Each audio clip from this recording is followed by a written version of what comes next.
Assalamualaikum warahmatullahi wabarakatuh. Baik, tidak lama kita sekedar istiqomah saja. Dan kali ini jamaah sekalian kita sampai di surah At-Taubah, dua ayat yang terakhir, yang mana dua ayat terakhir ini salah satu bagian ayat terpenting yang diabadikan di dalam kitab Al-Maqsurat, di dalam buku Al-Maqsurat.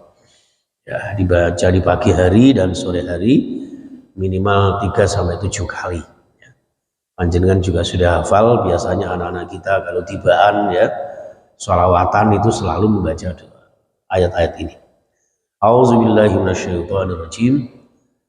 Laqad ja'akum rasulun min anfusikum azizun 'alaihi ma 'anittum harisun 'alaikum bil mu'minina raufur rahim. Fa in tawallaw faqul hasbiyallahu la ilaha illa huwa 'alaihi tawakkaltu wa huwa rabbul 'arsyil 'azim. Shadaqallahul 'azim. Ini dua ayat ini kalau kata kiai saya, dua ayat di akhir surah At-Taubah itu adalah sebuah jimat jimat. Artinya dari situ kita bisa meneladani Rasulullah.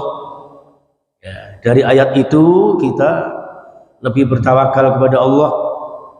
Dari ayat itu sebagai kesimpulan dari surah At-Taubah, kita senantiasa akan mendapatkan bantuan dan pertolongan Allah dalam setiap hajat-hajat kita.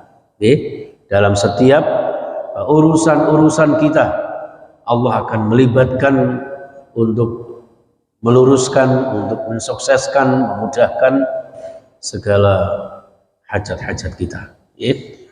Bismillahirrahmanirrahim. Laqad ja'akum, sungguh, lamnya lam qasam, demi yakti teman-teman, sungguh-sungguh telah datang kepada kalian seorang rasul, yaitu Nabi Muhammad sallallahu alaihi wasallam, min anfusikum, yang terdiri dari diri kalian sendiri. Maksudnya apa? Rasul itu bukan dari malaikat. Seorang nabi juga bukan dari jin, atau makhluk-makhluk lain. Akan tetapi seorang rasul, khususnya Rasulullah Muhammad SAW, adalah min anfusikum, dari jenis kalian sendiri, dari kalangan kita sendiri, sesama manusia, sama-sama makan minumnya, sama-sama tidur, kadang sakit, kadang sedih, itu Rasulullah. Itu min anfusikum. Maka di akhir surah Al-Kahfi, qul innama ana basyarun mislukum. Jadi saya ini manusia biasa seperti kalian. Cuman saya ini diutus oleh Allah. Innama ana basyarun mislukum yuha ilayya. Nah, ini diangkat oleh Allah dengan mandat berupa wahyu, gitu. Bedanya di situ. Jadi Nabi Muhammad itu min anfusikum, dari diri kita, sama-sama manusia seperti kita. Itu. Hanya saja Rasulullah memiliki sifat-sifat yang luar biasa.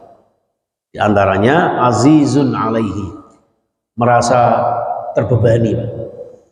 Jadi Rasulullah itu merasa berat, merasa ikut bersedih, merasa ikut handar beni, cara orang Jawa, merasa ikut merasakan ma'anitum, apa yang menjadi beban kalian. Jadi Rasulullah itu yang dipikirkan bukan keluarganya, istriku kayak ngene iki bojone mati nongas nangis, enggak. Sedih biasa. Tapi yang paling disedihkan Rasulullah itu kalau sampai umatnya tidak mendapat jaminan masuk surga Allah.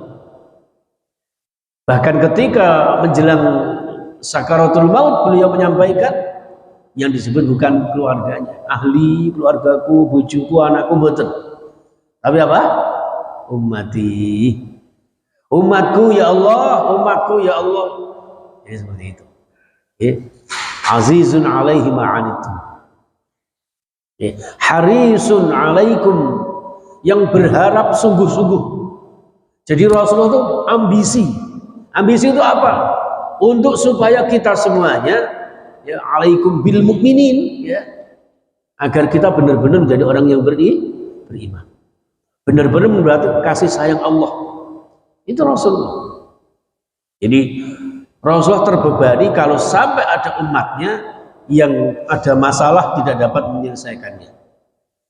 Sampai segitunya jemaah. Maka ada satu hadis, bahkan korbannya Rasulullah itu pernah ya. Rasulullah berkorban itu li ahli wali ummati. Saya korban ini ya untuk keluargaku dan seluruh umatku. Jadi kita semua ini secara hakiki sudah terwakili oleh Rasulullah. Ya, bagi siapa? Ya bagi yang tidak mampu. Nah kalau jangan mampu ya masuk dalam hadis mangka nalahu sa'atun falam yudhi fala yuqribanna musallana. Lah duwe kemampuan kok gak gelem korban, berarti jangan mendekati tempat sholat kami. Tapi nek gak mampu, ya Allah maafkan, sudah terwakilkan oleh Rasulullah. Kalau memang tidak mampu, itu ya, gak mampu korban ya oleh daging korban. Ya, kayak saya ini bingung ini malaikat. Jadi kesawangan ya mampu korban tapi oleh daging korban. Kemarin dapat kiriman setengah sak gitu. Ya bingung saya baginya. Ya, kita bagi-bagi ke beberapa saudara, kebetulan keponakan ke Padi saya suruh bawa. Jadi dari tempat-tempat yang saya ngaji itu ada yang ngirimi 20 kilo, ada yang 15 kilo. Ini pada karo wedhus limo. Gitu ya. Jadi malaikatnya bingung, hari ini jadi melarat apa soge, gak jelas. Nggih. Ya Allah, ma'anitum harisun alaikum bil mu'minina raufur rahim. Kanjeng Nabi Rasulullah itu sangat belas kasihan, penuh kasih sayang. Ruhama'u bainahum, sungguh rahmat kasih sayangnya Rasulullah dicurahkan kepada sesama kaum muslim umatnya. Gitu. Muhammadur Rasulullah asyidda 'alal kufar ruhama'u bainahum. Di sisi lain Rasulullah tegas kepada orang-orang kafir tapi penuh kasih sayang kepada sesama orang beriman. Itu Rasulullah. Jadi ini merupakan naskah atau apa ya, SK yang diberikan kepada Rasulullah ya, hadirin dan pemirsa ya, untuk menunjukkan betapa kredibilitasnya Rasulullah ya, eksistensinya Muhammad sebagai utusan Allah, betul-betul mementingkan umatnya daripada dirinya sendiri. Nah kalau toh kemudian masih ada orang yang berpaling, ya sudah, fa in tawallau. Kalau masih ada orang yang berpaling, tidak mau mengakui Rasulullah Muhammad, tidak mau beriman kepada Rasulullah, ya sudah, faqul, katakan wahai Nabi Muhammad, hasbiyallahu la ilaha illahu alaihi tawakkaltu. Cukuplah Allah sebagai tempat sandaran kami. Dan ibarat kula jenengan nggih wis istiqomah ibadahnya, sudah bagus tahajudnya, sudah banyak infaknya, kok masih ada orang-orang yang mungkin tidak cocok dengan panjenengan, ada orang-orang yang bahkan membenci panjenengan ya, atau tidak mengakui eksistensi panjenengan di tengah-tengah masyarakat, misalnya ya kan, ya udah fakul hasbi Allah. Misalnya Pak Ahya nung kene wis dadi RT, dadi RW, misalnya dadi dirangkep dadi siji umpama ya takbir masjid, ya seksi ibadah masjid loro bisa. Ya, ini nanti saya khutbah di masjid sebelah Darul Hijrah, itu bagus itu. Darul Taqwa, Darul Hijrah. Jadi orang yang bertakwa ya harus berhijrah. Allah alam ya. Itu misalnya seperti itu. Kok ternyata masih ada orang yang mungkin karena ambisinya atau mungkin faktor pribadinya tidak menyukai panjenengan, ya sudah sabar aja. Hasbi Allah, ya cukuplah Allah. Nggak tenawab, ya percuma aku nungguin berjuang ini, tidak usah percuma, karena tidak ada yang percuma. Bagi Allah itu sekecil apapun yang panjenengan lakukan itu jadi ibadah, jadi pahala. Apa nungguin berjuang percuma tak tinggal aja, oh jangan. Hasbi Allah, ya. La ilaha illallah, tidak ada Tuhan selain Allah, alaihi tawakkaltu, disertai dengan tawakal gitu. Setelah ikhtiar berdoa lalu tawakal. Udah itu. Wa huwa rabbul arsyil azim, dialah Allah rabbul arsyil azim, sang penguasa ya, sang pemilik arsy yang sangat agung. Arsy begitu agungnya milik Allah, semua dunia ini milik Allah. Ngapain kita sedih dengan makhluk Allah? Ngapain kita merasa baper apa istilahnya ya kepada makhluk Allah? Udah hasbi Allah. Wiritan kita hasbunallah wa ni'mal wakil, ni'mal maula wa ni'man nasir. Itu jamaah sekalian, sehingga dari ayat ini diharapkan oleh jenengan senantiasa istiqomah di dalam ibadah, istiqomah di dalam dakwah, istiqomah di dalam menjaga ukhuwah, istiqomah di dalam menjaga hablum minallah dan hablum minan nas. Insyaallah Allah akan memberikan yang terbaik buat kita semuanya. Allah akan memberikan jalan yang lurus kepada kita untuk meraih ridhonya dan mendapatkan agama ini, agama yang sebaik-baiknya. Karena pada dasarnya agama yang dibawa oleh Rasulullah itu seperti dalam satu hadis disebutkan, inna hadzal din, sesungguhnya agama ini yusrun, gampang. Gampang. Salat, ya semua itu salat. Jangan salat subuh dino yusrun rakaat. Gitu. Masa gak hafal-hafal. Gitu. Saking hafalnya kadang-kadang terlalu cepat.